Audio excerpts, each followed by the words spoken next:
The quiet before the storm, the morning sun cast long shadows across the golden wheat fields of New Eden Colony, its warm rays dancing through the gentle breeze that swept across Harvest Prime's fertile plains. Dr. Sarah Hitchens stood on the observation deck of the main agricultural center, her coffee growing cold as she watched the automated harvesters move through the crops with mechanical precision.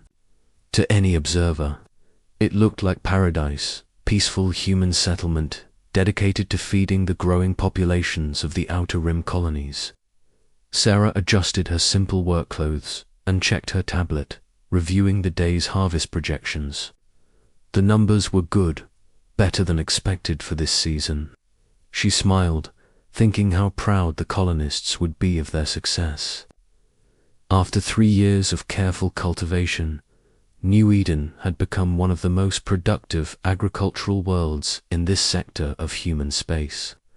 A gentle knock interrupted her thoughts. Marcus Rodriguez entered the observation room, his weathered face showing the easy smile of a man content with simple work. As head of colony security, Marcus's biggest concerns usually involved keeping wildlife away from the crops and mediating the occasional dispute between neighbors. "Morning, Sarah," Marcus said, settling beside her with his own cup of coffee. "Beautiful day for farming."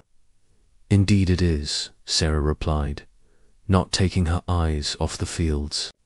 "Elena's new irrigation system is working wonderfully. The southern quadrant is producing 30% above projections." Marcus nodded approvingly. Elena Vasquez was their agricultural engineer, a brilliant young woman who had transformed their farming operations with innovative techniques. Her hydroponic systems and automated equipment had turned New Eden into a model colony that other settlements sought to emulate.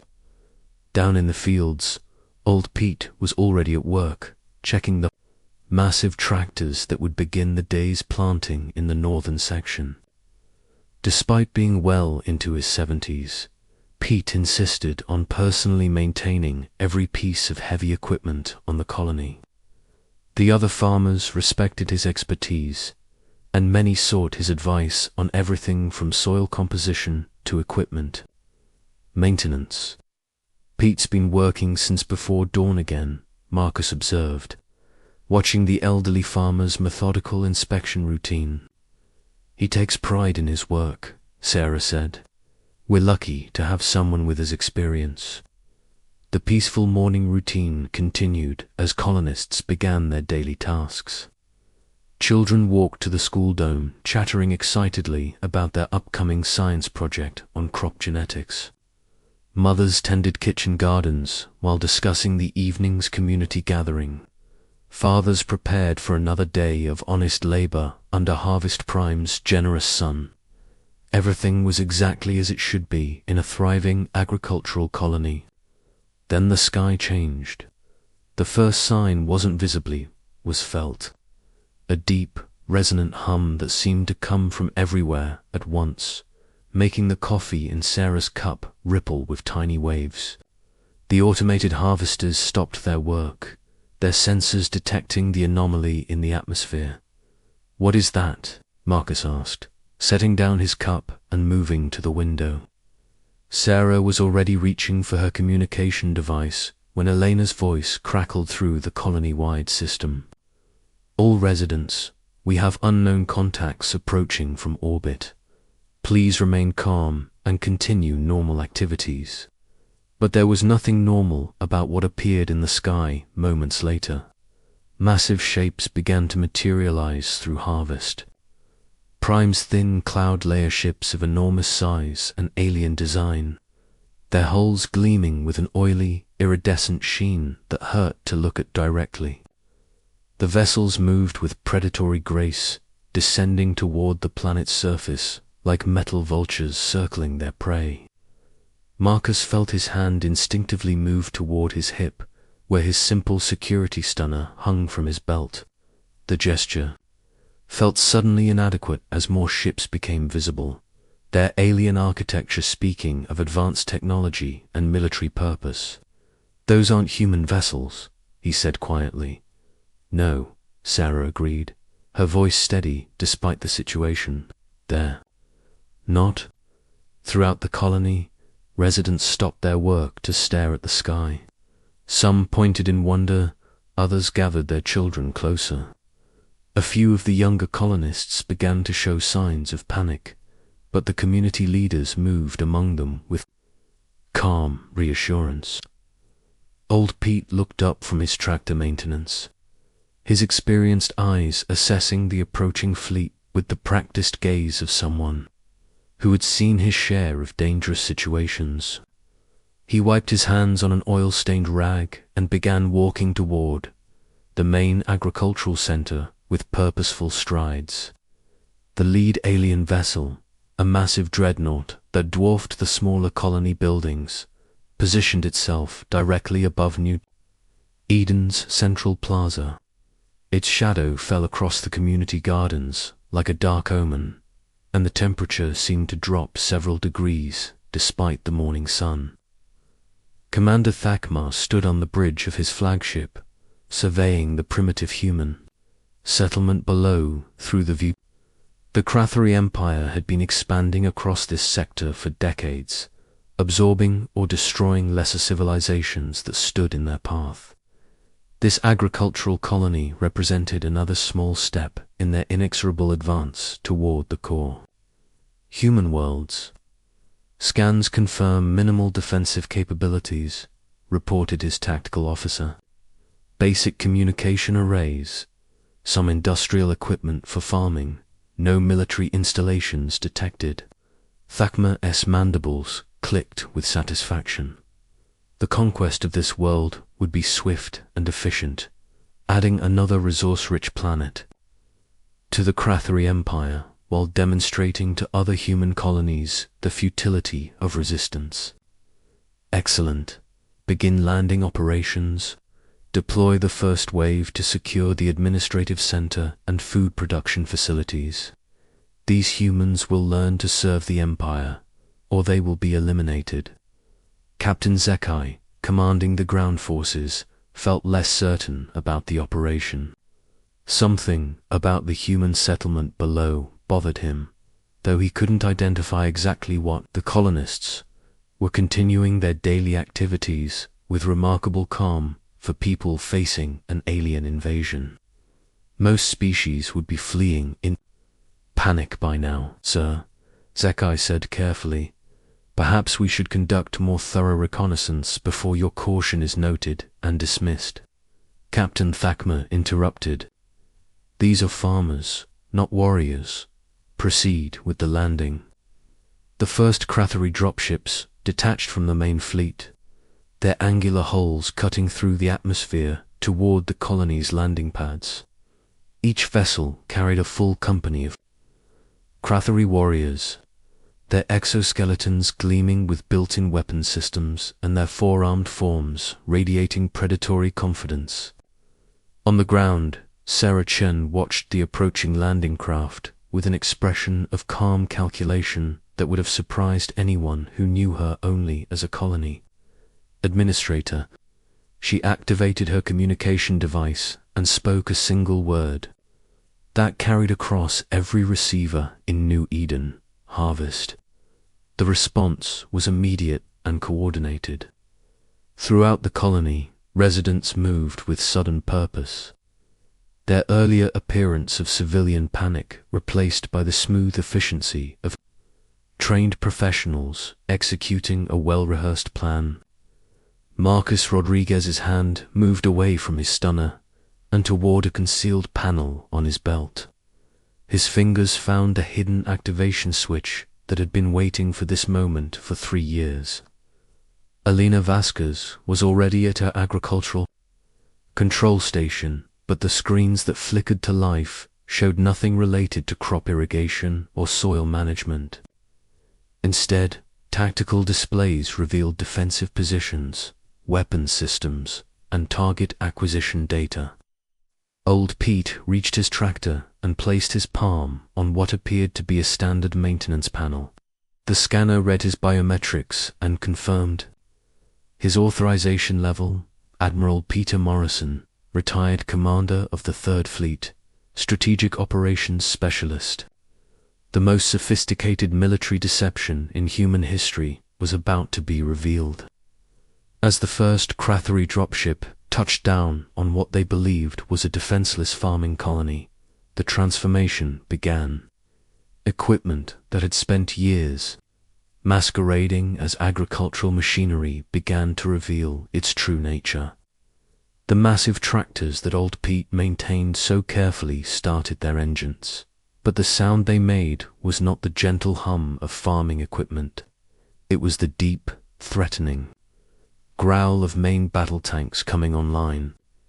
Grain storage silos began to unfold along hidden seams, their cylindrical shapes reconfiguring into the distinctive profiles of missile launch systems. Irrigation pipes that ran throughout the colony shifted and locked into new positions, forming the framework of an integrated defense network that had been hiding in plain sight for years. The Krathari warriors, emerging from their dropships, found themselves facing not terrified farmers, but a fully operational military installation that had been waiting patiently for exactly this moment. Commander Thakma stared at his tactical displays in growing confusion as his sensors began detecting massive energy signatures from the surface. Weapons systems that shouldn't exist were powering up across the entire colony. His intelligence reports had been completely wrong. Captain Zekai, report, he demanded over the communication channel. The response, when it came, was tense with disbelief, sir. We are not facing an agricultural colony. Repeat, this is not an agricultural colony. We have walked into a fully militarized installation. Request immediate R. The transmission cut to static as the first wave of human counterattack began. The 9-minute war was about to commence. The 9-minute war, minute 5. The revelation, the transformation of New Eden. Colony from peaceful farming settlement to military fortress happened with breathtaking speed. What the Krathari had taken for primitive agricultural equipment revealed itself as some of the most advanced military technology humanity had ever deployed. Old Pete Admiral Peter Morrison into the cockpit of what the Krathari had identified as an obsolete farming tractor. As his hands moved across controls that bore no resemblance to farming equipment, the machine's true nature became apparent. Composite armor plating slid into place with mechanical precision. Weapon systems emerged from concealed compartments, and advanced targeting systems came online with a soft blue glow. Titan class, mobile weapons platform, online, Pete announced over the tactical network, his voice carrying the authority of decades of military command. All systems green, ready for engagement. Across the colony, similar transformations were occurring with clockwork precision. Alina Vasquez's irrigation control center had become a tactical command station, coordinating a defensive network that spanned the entire settlement. Her screens displayed not crop yield data, but real-time battlefield intelligence, weapons targeting solutions, and strategic overrides for the colony's hidden military systems. Perimeter defense grid active, Elena reported, her fingers dancing across controls that could have been mistaken for hydroponic management systems. All concealed positions reporting ready status. Sarah Chen had shed her role as colony administrator to become what she had always been, a strategic operations coordinator with a mind for warfare that had helped humanity survive its first contact with hostile alien species. The communication device in her hand was actually a command authorization unit, and the simple work clothes she wore concealed a combat suit that was already adapting to battle conditions. All units, this is command. Sarah's voice carried across the tactical network with calm authority. Rules of engagement are now active. Show our guests what human ingenuity looks like. Minute 6. First contact. The Crathari ground forces had expected to face panicked civilians armed with primitive tools. Instead, they found themselves surrounded by weapon systems that their own intelligence services had failed to detect. Despite months of orbital surveillance, Captain Zekai crouched behind his dropship as energy bolts sizzled past his position. His tactical display showed impossible readings. The humans were fielding military technology that rivaled or exceeded Crathari capabilities. The grain silos he had dismissed as simple storage containers were launching guided missiles with precision that suggested advanced AI targeting systems. How did our reconnaissance miss this? He demanded over the communication channel to his intelligence officer. Sir, scans still show agricultural equipment, came the confused reply. But the energy signatures suggest military-grade weapons. It's as if they've somehow disguised their military installation as a farming colony. That was exactly what they had done, though the scope of the deception was far beyond anything the Crathari could have imagined. For 3 years, New Eden Colony had maintained the perfect facade of a peaceful agricultural settlement, while secretly serving as a testing ground for humanity's most advanced military technologies. Marcus Rodriguez emerged from behind what appeared to be a simple maintenance shed, but the weapon in his hands was anything but simple. The device looked like it might have been used for crop spraying, but the energy beam it projected could punch through Crathari battle armor with ease.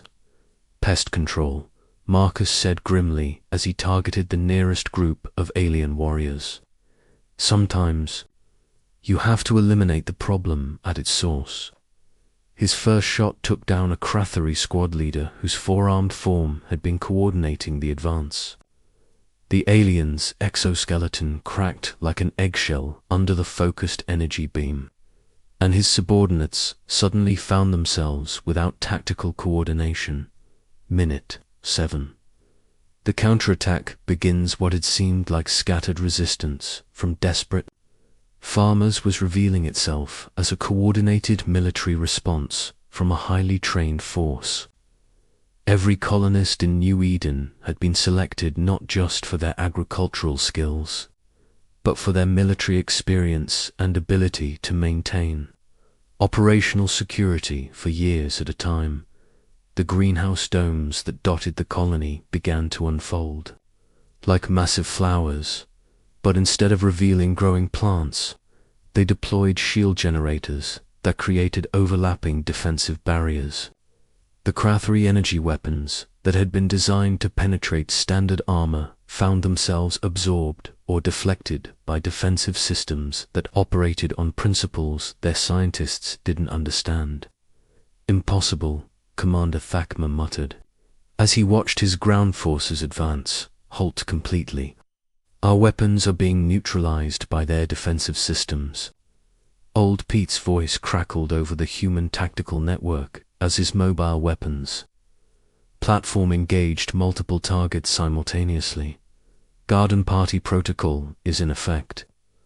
Time to show these bugs what happens when you mess with human agriculture. The code phrase triggered the next phase of the defensive plan. Throughout the colony, concealed weapons emplacements began emerging from underground positions. What had appeared to be decorative landscaping revealed itself as carefully planned fields of fire, and the Crathari forces found themselves caught in a crossfire from positions that had been invisible from orbit. Alina Vasquez watched the tactical display with professional satisfaction as her defensive network performed exactly as designed. Years of careful planning and preparation were paying off as the human forces demonstrated the kind of integrated warfare that had made humanity a force to be respected throughout the galaxy. Phase 2 initiation in 30 seconds, she announced. All units prepare for synchronized assault. Minute 8. Overwhelming force. The Crathery had brought enough firepower to conquer a standard human colony. But New Eden was not a standard colony. As the full scope of the human military capability became apparent, Captain Zekai realized that his forces were not just outgunned, they were facing a military technology that his empire's intelligence services had completely failed to anticipate. The automated harvesters that had been working the fields earlier began to move toward the Crathery positions. But these were not farming machines, they were automated weapons platforms, disguised as agricultural equipment. Their harvesting arms extended energy weapons that could cut through Crathery battle armor like wheat stalks, and their cargo holds opened to reveal swarms of defensive drones that filled the air with a deadly cloud of precision-guided munitions. "Sir," Zekai's communication officer reported with barely controlled panic, "we're reading multiple weapons locks from positions that don't exist on our tactical maps. The entire colony is a military installation."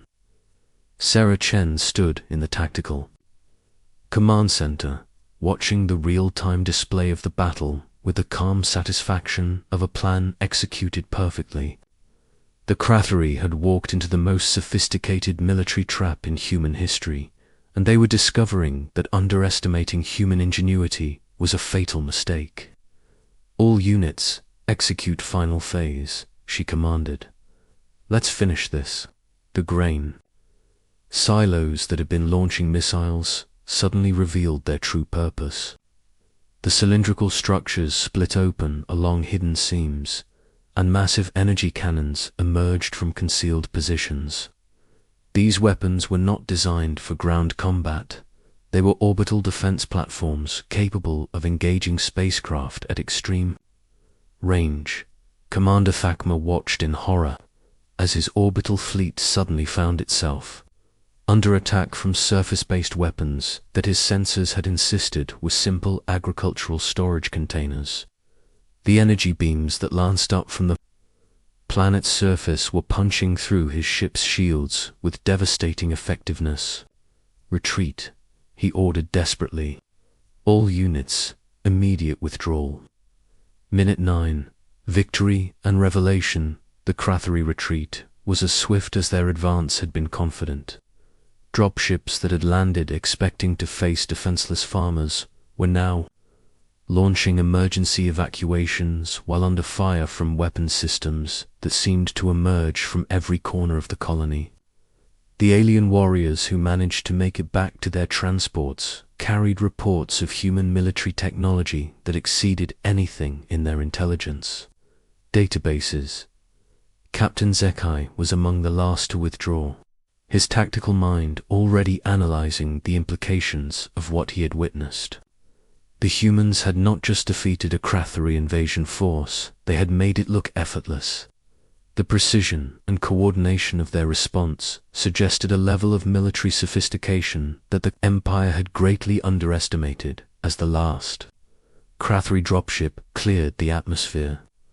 Old Pete climbed down from his weapons platform and dusted off his hands with the satisfaction of a job well done.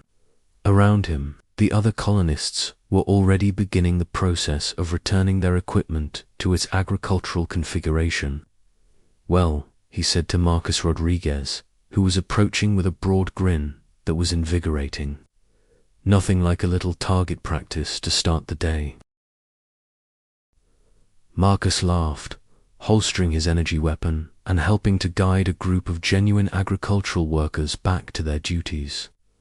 Some of New Eden's residents really were farmers, though they were all former military personnel who had been carefully selected for their ability to maintain the colony's dual nature. Sarah Chen emerged from the command center, her simple work clothes once again concealing any hint of military sophistication. To any observer, she looked like exactly what she appeared to be, a colony administrator checking on her people after an unexpected crisis. "Damage report." She asked Alina, who was overseeing the return of defensive systems to their concealed positions. Minimal, Alina replied. A few scorch marks on the outer buildings, some disturbed soil where they tried to establish a perimeter. Nothing that won't buff out. Excellent. And our guests? Long gone and unlikely to return any time soon.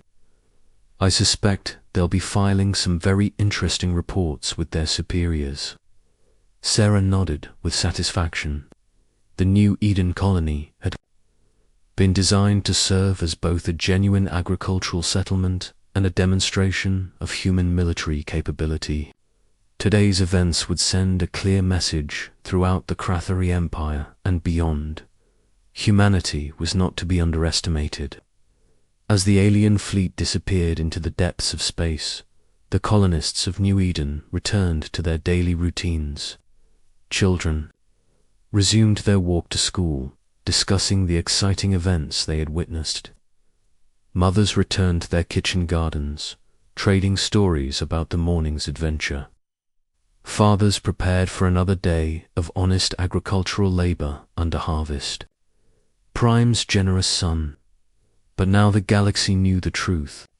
What appeared to be a simple farming colony was actually one of humanity's most sophisticated military installations, and the species that had seemed defenseless was capable of ending an interstellar war in 9 minutes.